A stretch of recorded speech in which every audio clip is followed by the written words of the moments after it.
game like this, when you get out to a really big lead, the other team chips away. They never quite really get back in it, but they chip away. How much does the chipping away bother you as a coach?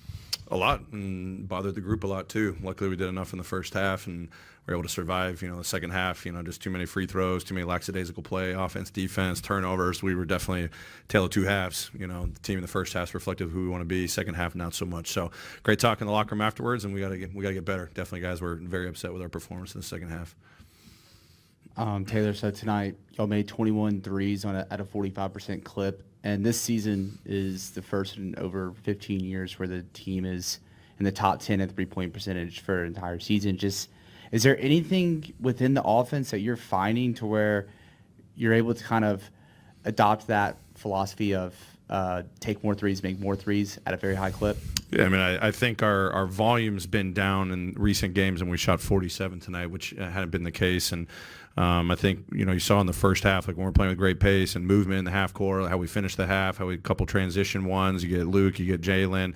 When we're playing at that speed, your vision just opens up. You just see more driving lanes, more passing lanes, and definitely stagnant in the second half. We had to use some pick and rolls and to create some open threes, but thankfully there was a couple of just, multiple action, keep the engine running, drive baseline, kick out, corner threes. Jay Huff was big, coming in. We needed those minutes and those shots for sure. But when we're playing at pace and that's our style, then we get those, rhythm shots. And I think that's really enhanced, our guys' ability to just feel confident from the three-point line when you got that ball distribution. That's what it is. And we need more of that. Sometimes we're winning with the paint, and sometimes tonight we needed the three. They were not shifting as much early, and then they were shifting later, and we kind of had to have a little bit of a balancing act tonight.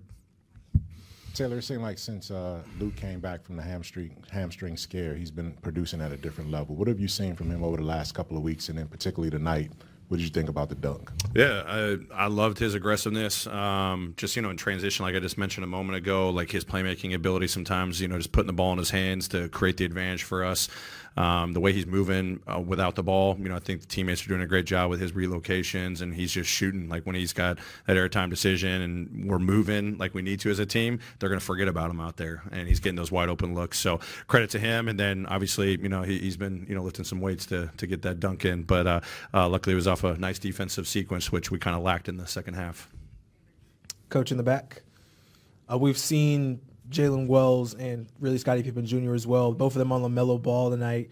Seemed like things were getting a little chippy, certainly frustrating Lamelo. It seemed like Jalen might have been getting a little frustrated as well with the way maybe it was being officiated. What did you see, and what did you say to him as he was kind of guarding Lamelo throughout the game? Yeah, I love his poise and demeanor. You're naturally going to get emotional at times while you're trying to, figure out why something's being called or not called. And, it's a learning process for him. So it's tough, what offensive players can get away with, on certain nights. But I love his just poise and determination to just stay with it. And unfortunately, you got some foul calls, but it didn't deter him from go out there and still try to execute the game plan. So that's what I love about the kid. He's not searching, for answers when something's not going his way. He's just in the moment, like, what the heck happened? Let me just lock in on the next play. So obviously unfortunate because I thought he was playing some really good defense tonight. With someone like Zach Edey, these type of games, you're playing against a center like Mark Williams. What do you want to see from him? And when I mean by center like Mark Williams, those guys who are more like the rim runners, set screens, dive to the rim. What do you want to see in those type of matchups with him when there's a heavy screen and roll and things like that? Yeah, just, continue to improve his pick and roll defense. Obviously, Ball got a couple, sneak layups on the baseline. We wanted them to shoot some floaters, and in the first half, I thought we did a good job. Williams wasn't making those shots. Second half, different story. It was, he had a rhythm going in that second half. But I thought, he did a pretty good job outside of a couple of layups that he gave up. Just his position, staying below the roller, not giving up a lob. We wanted to give up, floaters if anything, and, trying to force the ball out of certain guys' hands. And, Williams had a good night tonight, so nothing to be discouraged. I thought he actually did a pretty good job. And then rebounding out of it, that was a big key. And I know we got hurt when he was out of the game, but I thought for the most part he did a pretty solid job being in a rebounding position with the pick and roll, coverage that he was in. Edey's had a couple games lately where he's had really active, productive first 5 or 6 minutes. Then it's sort of faded, at least in terms of his production through the game. What is needed from him to have more sustained impact on games?